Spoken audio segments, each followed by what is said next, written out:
He had wealth, but rejected Jesus, until destiny taught him a lesson. Miracles of Jesus. This is an unknown story of Jesus, and what happens in it might change the way you see your own life. He had gold, land, and servants, but on the most important day of his life, he had nothing. This story will make you reflect. This is an unknown story of Jesus, a story that few have heard, a story of transformation, but it didn't start with a visible miracle. Not all change happens in front of crowds. Some lives are transformed in silence when there is nothing left but a choice. What would you do if you suddenly lost everything? Ethan never imagined he would ask this question. For him, wealth was synonymous with control. Men like him didn't need to worry about the future. They shaped it with their own hands. He was a powerful merchant, a man of influence, owner of land, warehouses, slaves, and countless riches. He traded spices, rare fabrics, gold and silver. Every coin that passed through his hands was a reminder that he had won. But something was about to happen, something that would change everything. In recent days, a name echoed through the alleys and markets, in the conversations of merchants, in the whispers on street corners. Jesus, a simple man, a carpenter turned master, but they say he performed miracles. They say he healed the blind, raised the paralyzed, and even raised the dead.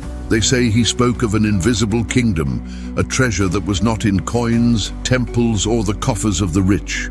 Ethan rolled his eyes every time he heard that name, Jesus. What could a man like him know about wealth, about the real world? He saw so many preachers appear and disappear. They all claimed to have answers. But the only truth Ethan knew was simple.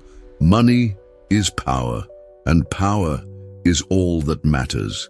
But Jesus would not ignore him, because before the sun set on his fortune, before the dust covered the traces of his greatness, Jesus would do something Ethan would never forget. And when that day came, when everything he believed to be solid crumbled before his eyes, he would understand that he never truly had anything, and then, maybe it was too late. What really has value in your life? This unknown story of Jesus could change the way you see the world. Stay until the end, because what happens after that will surprise you. This unknown story of Jesus is not in the most famous scrolls, nor in the sermons you have ever heard. There are few people who know it, and even fewer who reflect on it. But now this story has reached you, and this is no coincidence. Jesus changed the lives of many people, some instantly with miracles that left crowds speechless. Others, like Ethan, only noticed the transformation when they no longer had anything to hold on to. This story carries a profound teaching, a truth that spans centuries and remains more current than ever. Stories like this are not easy to find.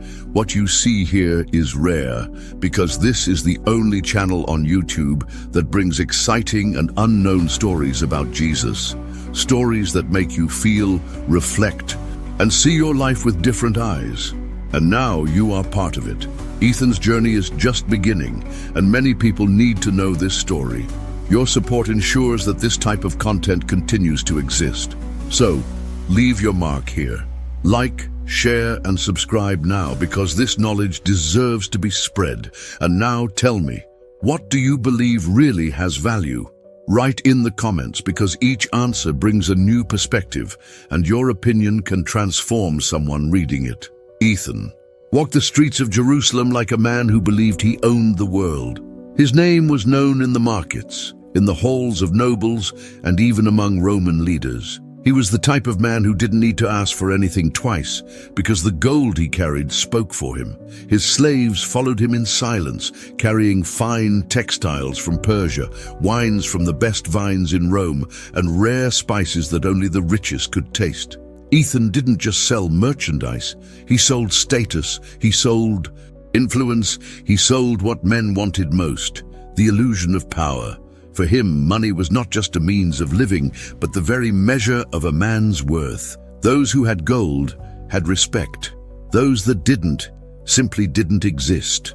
It was a simple and unquestionable truth for him, and Ethan was sure that nothing could change that.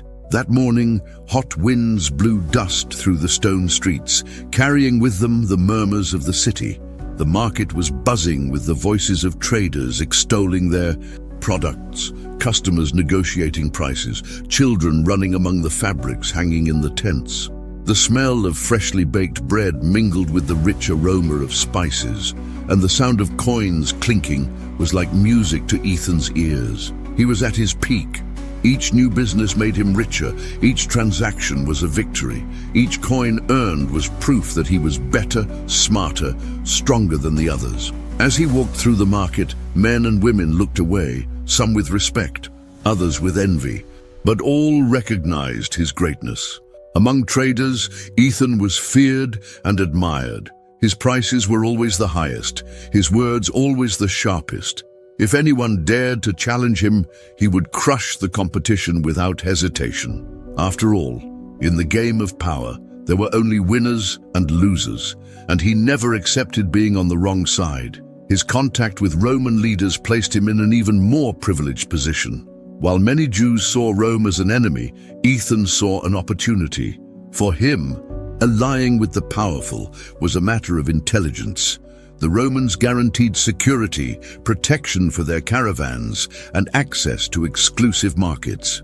In return, he financed some of their operations, did favors when needed, and made sure his name was remembered in the halls of government. This was how you built an empire. But Ethan didn't realize that despite being surrounded by riches and influence, something invisible was beginning to form around him. Something he couldn't yet see, but would soon become impossible to ignore. As he examined a batch of jewelry from Phoenicia, one of his servants approached, hesitantly. "Sir, there is something you need to know." Ethan didn't even look up. "If it's about that shipment of wheat, I've already taken care of it." "No, sir, it's about that man." "What man?" "Jesus." Ethan snorted and waved his hand impatiently. "That name again? In recent months, there has been no talk of anything else in Jerusalem. Jesus this, Jesus that. Miracles, teachings, crowds that followed him. Some said he was a prophet, others that it was the Messiah himself. Ethan didn't care. There was no profit in miracles. There was no power in pretty words. Money was the only real thing. The servant hesitated for a moment, but continued. "He's here in town, sir, and rumor has it he talked about the rich." Ethan finally looked up, curious. "And what did he say?" "That a rich man has more difficulty entering the kingdom of heaven than a camel has to pass." Through the eye of a needle, there was a brief silence. Then Ethan laughed. "How foolish. Poor people love to hear that kind of thing. It makes them feel better about having nothing." The servant was silent. Ethan kept laughing, but for some reason those words stuck in his mind longer than he would have liked. As he walked back to his house, something seemed different. The shine of the coins was not that fascinating. The weight of the gold in her bag didn't seem all that comforting. He shook, his head shaking off these thoughts. But the truth was that for the first time, something was bothering him. He spent the night drinking imported wine, surrounded by other merchants who talked about future deals and agreements. But his mind was still restless. What did that man mean by that? Why was a man like him, a man who didn't even own a home, making so many others question their lives? In the silence of the early morning, as the city slept and its riches were safely stored, Ethan looked at his reflection in a basin of water. His face was that of a victor, a conqueror. So why, at that moment, did he feel like he was missing something? Hot winds blew from the desert, and Ethan didn't know it yet, but the world he knew was about to fall apart. Everything he took for granted would be put to the test, and he was about to discover that all the wealth he possessed was never really his. The sun was setting over Jerusalem, dyeing the sky with shades of gold and red. The streets were full of life. A sea of people moved through the narrow alleys, their voices mixing with the sounds of merchants advertising their wares, children running around, and the constant jingling of coins changing hands. Ethan watched everything with a sharp gaze. For him, that scenario was much more than a simple busy city. It was a big board where only the smartest knew how to play, and he was a master at that game. He was sitting in his shop, a luxurious space in the heart of the market, where only the richest entered.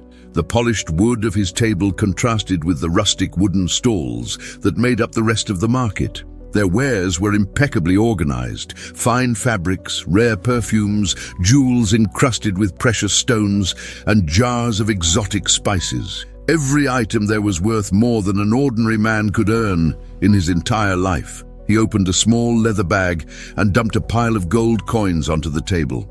The metallic shine reflected in Ethan's attentive eyes. It was a spectacle that never failed to fascinate him. He took one of the coins between his fingers and slowly twirled it. The weight, the cold touch of metal against your skin, the certainty that, as long as he had that, he would have everything. Outside, the noise of the city seemed to increase. He noticed an unusual movement, as if a tide of people were flowing in one direction. Excited murmurs echoed in the air. "He's here!" someone exclaimed. Ethan looked at one of his servants who already knew what his lord was about to ask. "Jesus, sir, he just entered the city." Ethan let out a low laugh and shook his head. In recent months, it seemed impossible to go a day without hearing that name. He was in every conversation, in the halls of the rich and in the stalls of the poor. Some said he was a prophet, others called him a teacher. Many believed that he was the Messiah himself. But Ethan saw nothing more than an ordinary man. He got up and walked to the entrance of his store. The street was crowded. A crowd was moving quickly, everyone trying to get closer to Jesus. Ethan narrowed his eyes and saw a man in simple clothes walking with calm steps, surrounded by followers who hung on his every word. He had no gold, no jewelry, no anything that would make him seem important in Ethan's eyes. However, the people gathered around him as if he were an uncrowned king. Ethan crossed his arms. He didn't need to hear what Jesus said to know that none of it was for him. Poor people always clung to these invisible promises. It was what helped them endure misery. Jesus spoke of a kingdom that no one could see, but Ethan lived in the real world. A world where kings were made of gold and not words. People squeezed together, stretching out their hands to touch Jesus, hoping to receive a blessing, a miracle. Ethan saw a blind man brought to him. One of the disciples whispered something in the master's ear, and then Jesus stopped and touched the blind man's face. An instant later, the man's eyes opened. A scream of astonishment tore through the crowd, and then, in a mixture of shock and reverence, people knelt. Ethan sighed, bored. "Tricks," he muttered to himself. He turned on his heel and went back into his shop, sitting down again with his coins. He didn't have time for that. There were transactions to be made, contracts to be concluded. He twirled another coin between his fingers, completely ignoring the commotion outside. But for a split second, he felt a gaze on him. It was as if someone was watching him. Ethan looked up, and for a moment his eyes met Jesus's. It was fast, 1 second, maybe less, but enough so that Ethan felt a chill run down his spine. There was no judgment in that look, no condemnation, just something deep, as if that man could see beyond the gold, beyond the expensive clothes, beyond the arrogance, as if he could see something inside Ethan that he didn't even know about. But then, the moment passed.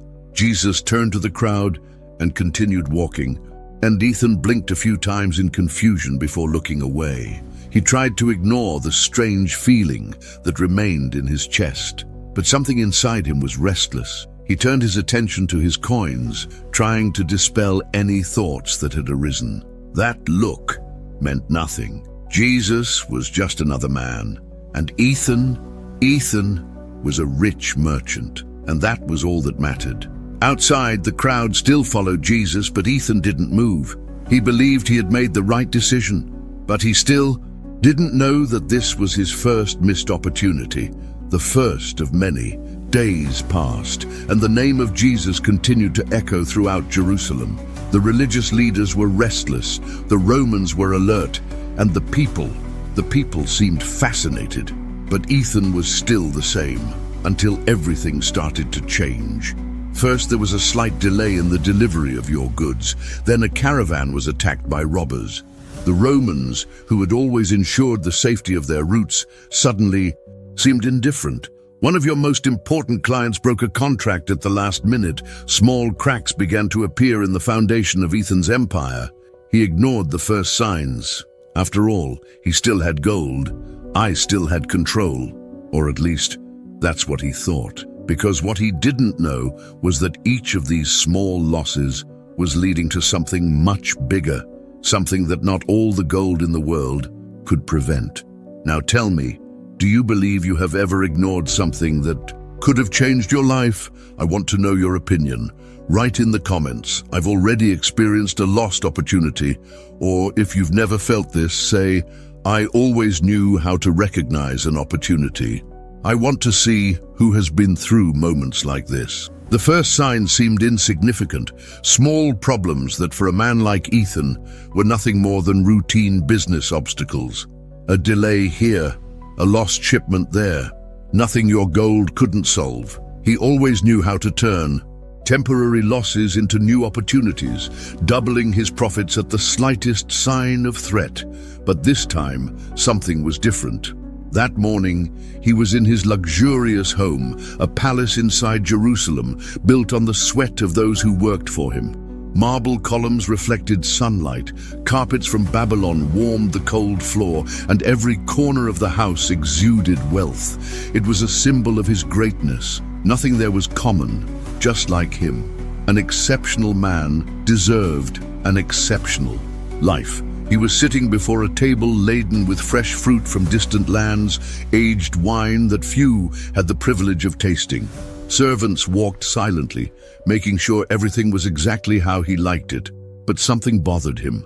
One of his employees hurried in, visibly uneasy. "Sir, there is an urgent situation." Ethan looked up slowly, taking his time. He didn't like being interrupted. "House, the ships that transported their goods. What happened?" The servant hesitated. "They sank. All. A storm hit them before they reached port. There are no survivors. There is no charge." Silence took over the hall. For a moment, Ethan remained motionless, his eyes fixed on the man before him, hoping this was some kind of mistake. But it wasn't. He stood up abruptly, his chair scraping against the floor. "That's impossible." His voice echoed throughout the room. "My captains are the best. They would never have let that happen." The servant lowered his head. "Nothing left, sir." Ethan's heart skipped a beat. Their ships carried more than goods. They carried his security, his stability, the symbol of his empire. Without them, the contracts he had made were threatened. But there was still time. There was still gold. He took a deep breath, trying to remain calm. This was just a storm along the way, like so many others he had faced. Nothing a man with his resources couldn't get around. He ordered his accountants to review his reserves, making sure there were still enough funds to cover the losses. He refused to allow a simple setback to bring him to his knees. But then, more bad news arrived. Its main warehouse, the one where it stored the most valuable spices, had been looted during the early hours of the morning. The thieves took everything. Ethan felt his body heat up in blind fury. How did this happen? Where were the guards? They were bribed, sir. Anger took over him. How could he be betrayed like this? How would anyone dare steal from him? But before he could even begin to come to terms with that loss, another servant rushed in, his face pale, as if he had seen a ghost. "Sir," he hesitated, as if afraid to say the next words. "Speak quickly." "Your allies, the Romans, they will no longer protect you." Ethan blinked, confused. "What?" "They say that your influence is no longer so advantageous for them. There are rumors that they will redistribute their trade routes to other merchants." "Sir, you are alone." Alone. The word echoed inside him, like thunder. The feeling of power, of control, of superiority that he carried with so much pride began to crack. How could everything be falling apart so fast? He tried to act. He called meetings, tried to renegotiate contracts, used every drop of gold he still had to try to reverse the situation. But the gold that once gave him power now seemed worthless. His suppliers began to hesitate. His customers no longer trusted him. And his servants, oh, those who once bowed to his presence, now looked at him uncertainly, like predators waiting for their prey to become weak enough for the final blow. News of his ruin began to spread. The same merchants who had previously fawned on him now spoke of him in tones of contempt. The men who had once envied her position now laughed behind her back. They said his downfall was inevitable. They said his arrogance had blinded him. They said everything he built was about to turn to dust. Ethan refused to believe it. He had to find a solution. He had to get back what was his. But with each passing day, another part of his empire crumbled. His allies began to disappear. Some fled with what they could carry. Others simply pretended they never met him. And then came the final blow. Tax collectors arrived at your door, no longer as allies, but as hungry predators. He was in debt, and everything he owned now belonged to Rome. Ethan tried to argue, tried to buy time, tried to offer anything, but the only thing he heard was the final sentence. He lost everything: your gold, your lands, your houses, your servants. For the first time in his life, Ethan had nothing, and no one was there to help him. The cold night winds blew through the empty streets as he walked, alone, wearing clothes that just a few days ago made him a king. Now they were just rags on a defeated man. He passed through the market where he was once feared. Now no one cared about his presence. He passed by those who once envied his fortune. Now they didn't even bother to look at him. And for the first time, he felt something he had never felt before: empty. And as he walked aimlessly, with the city around him continuing as if he had never existed, a single question echoed in his mind. What happened? Where did he go wrong? And above all, what's left of a man when all his gold disappears? The cold wind cut through the streets of Jerusalem as Ethan walked aimlessly. His body was covered in dirty, wrinkled robes, so different from the fine, luxurious robes he usually wore. The weight of gold he always carried with him was gone, replaced by the invisible weight of shame. The market, which once seemed like a stage where he reigned supreme, now became a hostile place. The voices of merchants echoed in the air. The same ones who once rushed to offer him the best deals now didn't even look up when he passed. Some, upon noticing him, exchanged discreet glances, followed by muffled whispers. Others simply pretended it didn't exist. Ethan tried to speak to an old business partner, a man who had previously made a point of serving him first in any transaction. "Rami!" he called, raising his hand, trying to sound more confident than he really was. The merchant looked at him for a brief moment, his eyes showing surprise at seeing Ethan's condition, but instead of responding, he just turned to another customer, completely ignoring him. That hurt. He clenched his fists, trying to contain his anger, but humiliation was building inside him. He walked a little further, dodging the carts that passed, feeling his shoulders bump into the passers-by who had previously given way to him. When he tried to stop in front of a tent to rest for a moment, the owner of the establishment looked him up and down and frowned. "If you're not going to buy it, move on," he said dismissively. Ethan opened his mouth to protest, but realized there was nothing to say. He had nothing to offer. Hunger was beginning to set in, and his stomach was churning with emptiness. How many times had he despised the beggars who knelt in the streets begging for a piece of bread?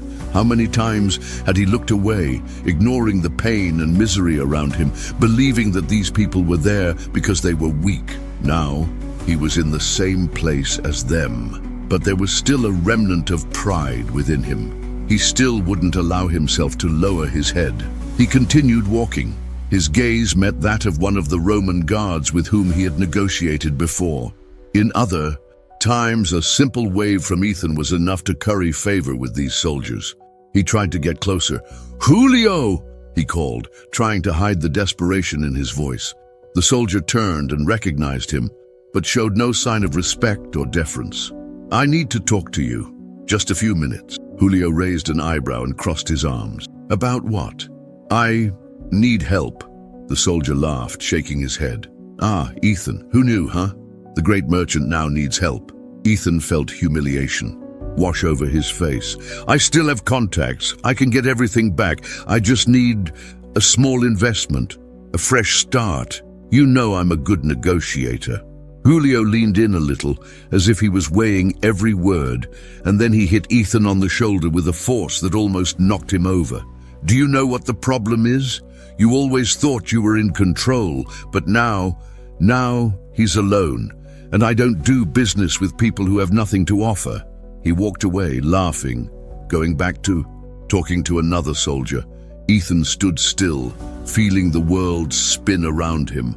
Alone. That word echoed inside him again, like a final sentence. Rejection burned more than hunger, more than tiredness. The men who once bowed before his presence now treated him like dust. Did everyone around him just feign admiration? Was his wealth the only reason he was respected? He kept walking, but each step felt heavier. Every familiar face that turned away from him was a bitter reminder that his position was never real. He saw a group of merchants gathered in one of the alleys, laughing and talking as if nothing in the world could disturb them. He recognized some of them. They were the same ones who used to seek his approval. "I can't believe he lost everything like that," said one of them. "The man lived as if he were a king," said another. "But the fall was quick, wasn't it? Quick and humiliating," added a third, shaking his head with mock regret. "What did he think? That he would always be the owner of the world?" They laughed. Ethan felt a bitter taste rise in his throat. He turned his face away and walked on, trying to shake off the thoughts that were weighing on his mind. But an insistent question wouldn't leave him alone. Could it be that everything he built was an illusion? If his wealth was so powerful, why did it evaporate so quickly?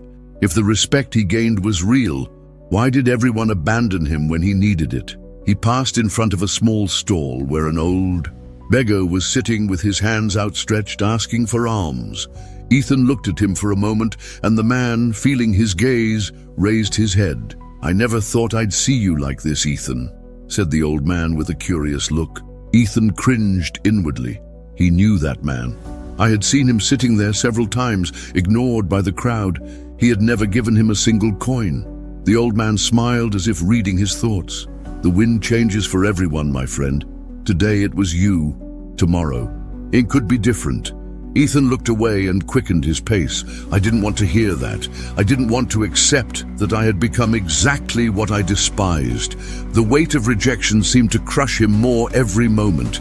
He wanted to scream. He wanted to demand that they treat him like before. He wanted to wake up from this nightmare. But no one heard his voice anymore. For the first time, he was nobody, and the only thing he had left was his own shadow, stretched out in the light of the setting sun.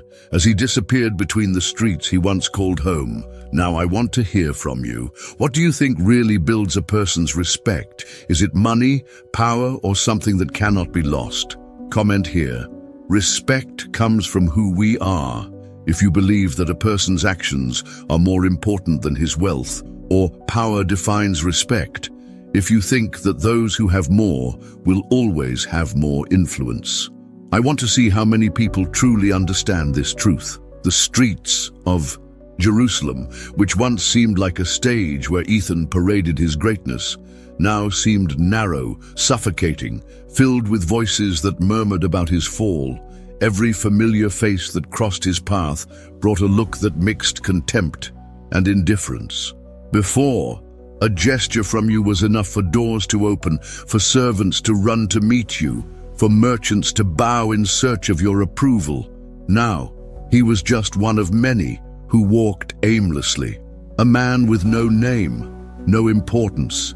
Hunger squeezed his stomach like a sharp knife. His body, accustomed to luxury, felt the weight of fatigue like never before.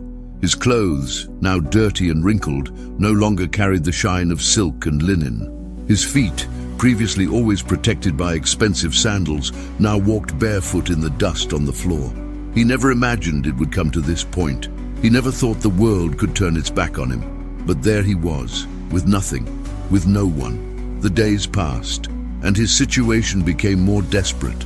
He slept in the corners of the streets, leaning against stone walls, using some piece of cloth to cover himself during the cold nights.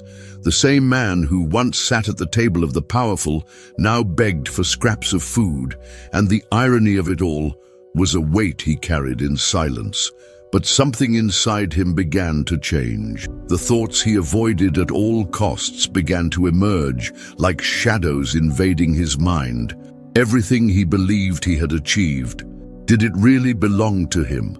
If wealth was so powerful, why couldn't he hold it? If the respect he had was true, why did everyone abandon him? And most of all, why did he feel that even when he had everything, there was still a void he could never fill? It was then that a name echoed inside him again. Jesus, the man everyone followed, the one who performed miracles, who spoke about an invisible kingdom, about treasures that could not be stolen, about a peace that no one could take away. Ethan had heard his name so many times, but he always ignored it. After all, what value could there be in the words of a man who didn't even own a house? But now, with nothing, those words took on new weight. He remembered the day he saw Jesus for the first time, passing through the market, surrounded by crowds. He remembered the moment their eyes met, that look that seemed to see something beyond what anyone else saw. At the time, he ignored it. But now he needed to know more. So, for the first time, Ethan decided to look for him. He didn't know exactly where Jesus was, but he didn't have to look for long. All he had to do was follow the sound of the voices of the crowds that gathered whenever he appeared. People talked about him on every corner, and Ethan realized that even in his misery, that name carried something that the riches he possessed had never been able to carry: hope. As he turned onto a street, he saw the scene before him. Jesus was there, surrounded by men, women, and children who crowded together to listen to him. Some people sat on the floor, others pressed closer to the front, trying to stay as close as possible. There was something in the atmosphere around him, something different. It was not like the assemblies of the powerful, where respect came from fear, where words were calculated to manipulate. No, there was something genuine there. Ethan felt his heart speed up. He wanted to get closer. He wanted to hear what Jesus was saying, but his feet felt stuck to the floor. What were you doing there? He, a man who had always trusted only what he could touch, was now standing there, drawn to invisible words. He tried to move, but something was stopping him. The fear. What if someone recognized him? What if they mocked him? He, the merchant who once despised these very words, was now here, among the poor and the despised, listening as one of them, his eyes fixed on Jesus. The words that came out of his mouth were serene but powerful. He talked about a loving Father, about redemption, about a light burden, about rest for those who were weary. Ethan felt something inside him tighten. Tired, that was the word. He was tired. Tired of fighting, of trying to recover what he lost, of convincing himself that he was still the same man. Tired of carrying a weight that I could no longer bear. But even so, he hesitated. The crowd seemed so far away. He turned to leave, and then, in that instant, Jesus looked directly at him. It was as if time had stopped. Ethan's eyes widened, his entire body went still. He didn't expect that. He didn't expect Jesus to actually notice him. But there he was, standing in the shadows, and Jesus looked at him as if he already knew everything. This time, Ethan didn't look away, and for a brief moment, he felt something he hadn't felt in a long time: peace. But then, as if he had been pulled back to reality, he blinked and looked around. No one else seemed to have noticed that moment. People continued listening, attentive to Jesus' words. Ethan felt his heart race. He needed to leave. He turned quickly and started to walk away. Jesus' gaze still burned within him. He didn't understand what he was feeling, but something said that meeting was not the end. On the contrary, it was just the beginning. Ethan's heart was pounding. His feet felt heavy, as if invisible chains were holding him down. He had moved away from the crowd, but each step away felt more difficult. Jesus' words still echoed in his mind, and that look haunted him. He couldn't explain it, but he felt that for the first time in his life, someone really saw him. Not as a merchant, not as a rich man or a failure, but as something beyond what he himself believed himself to be. He kept walking, but the truth was he didn't know where he was going. His entire life he had followed a clear path. Everything was a negotiation, a plan, a strategy. But now there was nothing left. No path ahead, no goal to guide you. He stopped in the middle of the street and ran his hands over his face. I needed to breathe. The world around him seemed to spin at a pace he no longer kept up with. For the first time, he realized he had no answers, and then, before he could stop himself, he turned and started walking back. I didn't know why, but something inside him pulled him. The market was emptier now. The sun was already beginning to sink below the horizon, painting the sky with shades of orange and red. The voices were no longer as loud, and the dust raised by people's feet was beginning to settle. And there, in the middle of the square, Jesus was still there. This time, Ethan didn't stop in the shadows of the alleys. He walked until he got closer. His heart was beating against his chest. Part of him wanted to leave, wanted to convince himself that none of this made sense. But he remained there. Jesus was sitting on a rock, surrounded by a few people who were still listening to him. His posture was calm, but there was something about him that seemed to fill the space around him. The serenity on his face contrasted with the restlessness in Ethan's chest. Jesus' eyes lifted. Ethan froze. This time, he had nowhere else to run. For a moment, no one said anything. The world seemed to slow down. Then, as if knowing exactly what Ethan needed to hear, Jesus spoke. "You're back." The voice was calm, but it carried a weight that went through Ethan inside. He didn't know what to answer. He just nodded, feeling a lump form in his throat. Jesus stood up and took a few steps until he stood in front of him. Ethan swallowed. Never before had I been so afraid to speak, but the words came out without him even realizing it. "I lost everything." They echoed in the air like a confession ripped from his soul.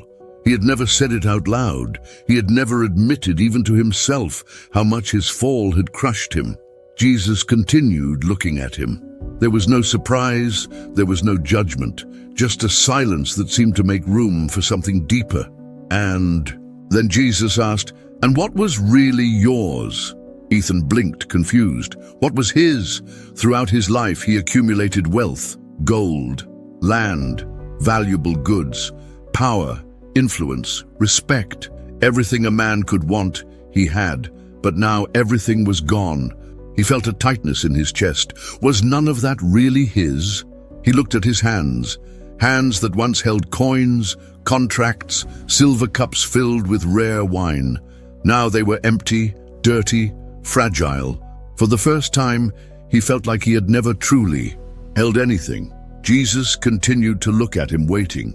Ethan felt something he couldn't name, a mixture of shame, sadness, but also a sense of clarity he had never experienced before. He remembered all the years he spent building his empire, the time he sacrificed, the nights planning strategies, the way he looked at the poor as if they were insignificant, all because he believed that in the end, the only thing that mattered was what he could have. But now, with nothing, he still existed, and that scared him more than anything. He tried to speak, but his voice broke. He looked around. The market, the stalls, the vendors still counting their coins, the distant sound of horses passing by. Life went on. The world hadn't stopped because he lost his wealth, and then he realized, if nothing he built remained, then maybe he never really had anything. Ethan felt his legs wobble. He fell to his knees before Jesus, his eyes burning with tears he refused to shed. "I don't know what to do." The words came out as a whisper. For the first time, he admitted it. For the first time, he accepted that he was lost. Jesus bent down and stood at his level. "You always knew what to do, Ethan. I just never wanted to look the right way." Ethan felt a shiver run down his spine. Those words hit something inside him. All his life, he always knew there was something more, something beyond gold, beyond commerce, beyond power. But he never wanted to look. He never wanted to admit that there was a void inside him that nothing could fill. And now, faced with this man, he could no longer ignore it. The silence between them was profound. Jesus placed his hand on his shoulder, and for the first time, Ethan felt inexplicable relief. He didn't know what would come next. He didn't know what his next step would be, but in that moment, for the first time in a long time, he didn't feel afraid. Now I want to hear from you. Have you ever had a moment when you realized that everything you believed to be important wasn't real? I want to see in the comments, "I've been there," if this story resonated with you, or "I'm still searching for my answers." If you feel that this reflection is still happening in your life, let's talk about it. The silence between Ethan and Jesus seemed to stretch on for an eternity. The merchant felt the weight of the words he had heard moments before still reverberating inside him. And what was really yours? It was a simple question, but it shattered everything he believed to be true. His entire life was built on the certainty that wealth was the answer to everything. But now, without gold, without land, without servants, he still existed. And for the first time, he questioned who he really was. He remained kneeling before Jesus, feeling the cold ground beneath his knees. His heart was heavy, his mind restless. All he wanted was an answer. What should I do now? How do I move forward when everything I knew was gone? Jesus remained there, looking at him, with that impenetrable calm, as if he already knew all the doubts that tormented Ethan. Then finally he spoke. "Get up." Jesus' voice was firm, but without rigidity. Ethan hesitated for a moment, then, with an effort, stood up. He felt his legs shaking, as if the invisible weight of shame and failure was still trying to pull him down. "You spent your whole life seeking riches," continued Jesus, but he never realized that even when he had them, it was still empty. Ethan looked down. "I couldn't deny that.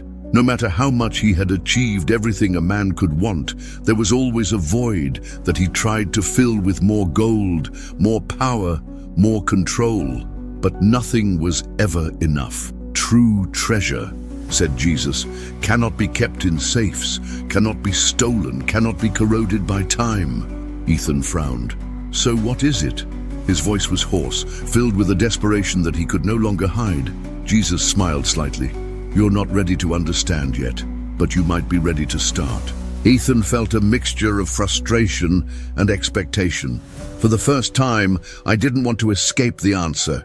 He wanted to know. I needed to know. Jesus then turned to the small crowd that was still nearby. Men, women, children, simple people, some with torn clothes, others with visible marks of suffering, poor, sick, people that until a few days ago, Ethan wouldn't even look at. If you want to find a new path, you need to look where you've never looked before. Ethan followed Jesus' gaze and felt discomfort rise within him. Do you want me to help them? Do you want a new purpose? So start serving. Ethan felt his stomach drop. All his life, he believed that a man's worth was in what he possessed. Serving was for the weak, for the poor, for those who did not know how to play the game of life. He had built an empire so he would never have to put himself beneath anyone. But now there was nothing left. He was no one anymore. His pride fought against the idea. He wanted to hold onto the last spark of identity he had left. But a part of him, a part that grew by the second, knew that Jesus was right. He took a deep breath and looked around. He saw a woman holding a child on her lap, her face marked by hunger. He saw an old man hunched over, his clothes so worn that they seemed to fall apart at the slightest touch. He saw a young man with a lost look, as if he didn't know where to go, people he despised. And for the first time, he saw something beyond their poverty. He saw his own pain reflected in them. He ran his hands over his face, feeling the weight of that moment. Then, without saying anything, he took a step forward. He knelt down in front of the woman with the child and held out his hand. She hesitated, surprised. "Do you need food?" Ethan asked, his voice coming out strangely different, as if he didn't recognize himself. The woman looked at Jesus, who just nodded. Then, shyly, she responded, "Yes." Ethan looked around. There was a bread stand nearby. He didn't have any more gold, but maybe there was something he could do. He got up and walked to the bread merchant. The man behind the stall frowned as he saw him approaching. "What do you want?" Ethan took a deep breath. "I need bread for that woman and her son." The merchant laughed. "And how do you intend to pay?" Ethan hesitated. Then he took a deep breath. "I can work." The man raised his eyebrows, clearly surprised. "You, the great Ethan, work for a loaf of bread?" There was a time when those words would have ignited his fury, but now he simply nodded. "Yes." The merchant crossed his arms thoughtfully, then pointed to a heavy bag next to the stall. "If you carry this for me to the other street, I'll give you a loaf of bread." Ethan felt humiliation boil inside him, but he closed his eyes for a second, took a deep breath, and picked up the bag. It was heavy, heavier than he imagined. He felt his muscles protest, the pain spread through his arms. I had never done anything like this, but he carried it. Every step felt like a reminder of who he had been and who he was becoming. Upon arriving at his destination, the merchant looked at him, still surprised. Then, without saying anything, he handed over the bread. Ethan walked back to the woman and handed her the food. She took the bread with shaking hands, her eyes filled with tears. "Thank you," she whispered. Ethan swallowed. He had never been thanked for something like this before. He looked at Jesus. The master just smiled. "Now do you understand?" Ethan pursed his lips. He didn't understand everything yet, but something inside him was different. And maybe, just maybe, this was the real beginning. Now I want to hear from you. Do you believe that true wealth lies in what we have or what we do for others? Tell me in the comments. The true treasure is in what we give. If we believe that serving others makes us richer than any gold, or the value is in what we have. If you still believe that security lies in what we accumulate. I want to see how you guys think about this. Days passed, and something inside Ethan began to change. He was no longer the same man who walked the streets of Jerusalem with luxurious clothes and a bag full of gold. It was no longer the merchant who inspired fear in business, nor the man who looked at the poor as if they were invisible. He didn't know exactly who he was becoming, but he was sure he could never go back to who he was. The experience of carrying that heavy bag in exchange for a simple loaf of bread seemed small, but it marked something deep within him. For the first time, he understood that the true value of something was not in its price, but in the impact it made on someone else's life. The feeling of handing the bread to the hungry woman and seeing her gratitude was something that moved him in a way that nothing in his life had done before. And that's how his transformation began. He realized that, for the first time in a long time, he woke up in the morning without the suffocating feeling of constantly chasing something. Before, your days were filled with meetings, negotiations, and strategies to expand your empire. Now, his days were filled with something much simpler, but much more real. He began to help those he previously despised. At first, it was difficult. Pride still whispered in his mind, reminding him of who he once was, trying to convince him that this was all humiliation. But every time this thought arose, he remembered Jesus' words, and what was really yours. The truth was, he never had anything. Then, little by little, he began to learn the true meaning of wealth. One day, he saw a group of men carrying heavy baskets of fruit and grain into the market. The work was hard and many of them were exhausted, but they needed to continue to earn some coins at the end of the day. Ethan felt something inside him pull him forward, and before he knew it, he was walking towards them. "Can I help?" he asked. The men looked at him suspiciously. "You?" one of them asked, frowning. Ethan didn't blame them. After all, he had spent years ignoring those workers as if they were mere extras in his success story. But now, here he was, reaching out his hand. "Yes," he replied firmly. Without saying anything else, he picked up one of the baskets and placed it on his shoulders. The weight was enormous, and his muscles protested. He had never carried anything like this before, but still, he took the first step, then the second, and it continued. Every day he found new ways to help. Sometimes he would sweep the streets at dawn, alongside the servants he had never even looked in the eye before. Other times, he worked alongside the bakers, learning to knead the bread he bought without thinking one day. He helped transport goods, shared his meals with those who had nothing, and listened to stories he would never have paid attention to before. And it was then that something extraordinary happened. For the first time, Ethan felt joy, but not the superficial joy that came from counting your coins or closing a profitable deal. It was something much bigger. It was the peace that came with realizing that his life had a purpose that he could never have bought. He found himself smiling without realizing it, feeling light at heart, as if for the first time he was truly free. Free from the need to prove something to others. Free from the endless race for more and more riches. Free from the invisible weight he carried throughout his life. He saw that gold never set him free, but now without him, for the first time, he truly was free. One night, as he walked through the quiet streets, he heard the sound of laughter. He turned the corner and saw a group of children playing. He stopped and watched. A girl with bright eyes looked at him and smiled. "Do you want to play?" he asked, holding a pebble as if it were the most precious object in the world. Ethan blinked in surprise. He's never joked before. From a young age, he was taught that life was serious, that time was money, that every second wasted meant a wasted opportunity. But now, he crouched down and picked up one of the pebbles on the ground. "How do you play?" The children laughed and began to explain the rules. He threw the pebble, completely missed the target, and everyone laughed again, including him. And in that moment, he realized something powerful. Throughout his life, he believed that happiness lay in what he could achieve, but those children who had nothing materially were richer than he ever was. Ethan felt a lump in his throat. He spent decades believing a lie. He always believed that he needed to accumulate wealth to be happy. But happiness was there, in simplicity, in the present moment. Days later, he was sitting by a small water fountain, reflecting on everything. Then he felt a presence beside him. He looked and saw Jesus.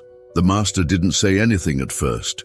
He just smiled, as if he already knew what Ethan was thinking. "Did you find what you were looking for?" Jesus asked, breaking the silence. Ethan took a deep breath. "I thought I would spend my whole life chasing something that would make me feel complete. But now I realize that I've always been running in the wrong direction." Jesus nodded. "True wealth was never in what you had, but in what you gave." Ethan looked at his own hands. They no longer carried gold, but they carried something much more valuable: purpose. "And now?" Ethan asked, looking at Jesus. The master looked at the city before them.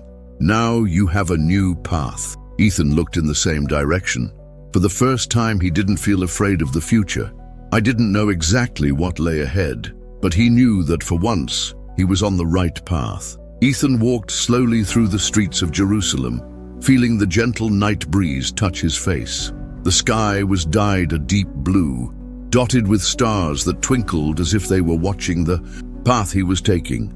For the first time in a long time, he didn't feel pressured by the weight of his own ambitions. His heart was not consumed by the need to earn more, have more, be more. He finally understood that there was something much greater than the gold he once held so proudly, but something unexpected was about to happen. As he walked, he heard his name being called. The voice was strong, familiar. Turning around, he saw a man coming towards him. It was Caleb, an old business partner, a man who was always by his side in times of wealth, but who disappeared as soon as Ethan lost everything. Caleb smiled as he approached, but his gaze was appraising, as if he were analyzing something invisible. "So it's true," he said, crossing his arms. "I heard rumors that you had abandoned your old life, but seeing it with my own eyes." Ethan held the man's gaze without saying anything. Caleb shook his head. a half smile on his face. "You were always one of the smartest, Ethan. And now, look where you are, working alongside the poor, helping those who could never give you anything in return. And why all this?" Ethan knew where this conversation was going. "I found something worth more than gold," Caleb laughs. "That's what weak people say when they lose everything. But I didn't come here to mock you. In fact, I came to offer you something." Ethan frowned. "What?" Caleb glanced around, making sure no one was listening, then stepped forward. "An opportunity." He paused before continuing. "The Romans are expanding trade routes, and some of the old contacts we had reached out to me. They are willing to reinstate you in the business. You can get your fortune back, Ethan. Everything you lost can be yours again." Ethan's heart skipped a beat. He didn't expect that. For an instant, the old voice of ambition whispered within him. The idea of regaining your position, of being respected again, of never going hungry or sleeping outside again. All of this was within his reach, Caleb continued. "But you need to leave this behind." He gestured toward the place where Ethan now worked, helping those in need. "These people are not like us. You know that. There is no wealth in serving, but there is richness in knowing where to invest." Ethan felt the weight of the choice fall upon him. It was so simple. All you had to do was say yes, yes, and he would wear the most expensive clothes again. Yes, and he could walk the streets without being ignored. Yes, and he would, once again, have the power he always believed he needed. But something inside him was no longer the same. He looked at his own hands, hands that once held million-dollar contracts, that counted shiny coins, that shook other hands in lucrative deals. Now, they were hands calloused from work, hands that had carried heavy baskets, that had kneaded bread to feed the hungry. And then, as if a veil fell from his eyes, he realized something. He didn't want to go back, because now he saw something he had never seen before. The wealth that Caleb offered was the same as he once had, the same one that brought him pride, power, and influence, but disappeared overnight. Now, he had something no one could take away. He had purpose, he had peace, and most of all, he had something no money could buy, a truly free heart. He looked up at Caleb and took a deep breath before responding. "No," Caleb blinked in surprise. "What?" "I said no." The man laughed in disbelief. "Ethan, don't be foolish. You are throwing away the only chance you have to get everything back." Ethan smiled slightly. "But I didn't lose everything, Caleb. I only lost what was never really mine." Caleb's face contorted in frustration. "This is crazy. You were a king in this market. Now look at you." Ethan looked at the surrounding streets. He saw people he previously ignored, the faces of those I once despised. He saw each of them now not as insignificant strangers, but as brothers, as equals. And then he looked at himself. And for the first time, he liked what he saw. "I'm exactly where I'm supposed to be." Caleb shook his head and took a step back. "You're a dead man for business, Ethan." Ethan smiled. "Then maybe I finally learned to live." Without saying anything else, Caleb turned and disappeared into the dark streets, taking with him the last temptation of a past that no longer belonged to Ethan. He felt profound relief. The choice has been made, and for the first time, he knew he had chosen right. Now tell me, have you ever had to choose between something that felt right, but deep down you knew wasn't best for you? I want to see in the comments. I've already made my choice. If you've already been through this, or I'm still in the moment of decision. If you feel like that choice is still before you, let's talk about it. Ethan stood in the middle of the street for a long time, watching the lamps that began to come on as the night deepened.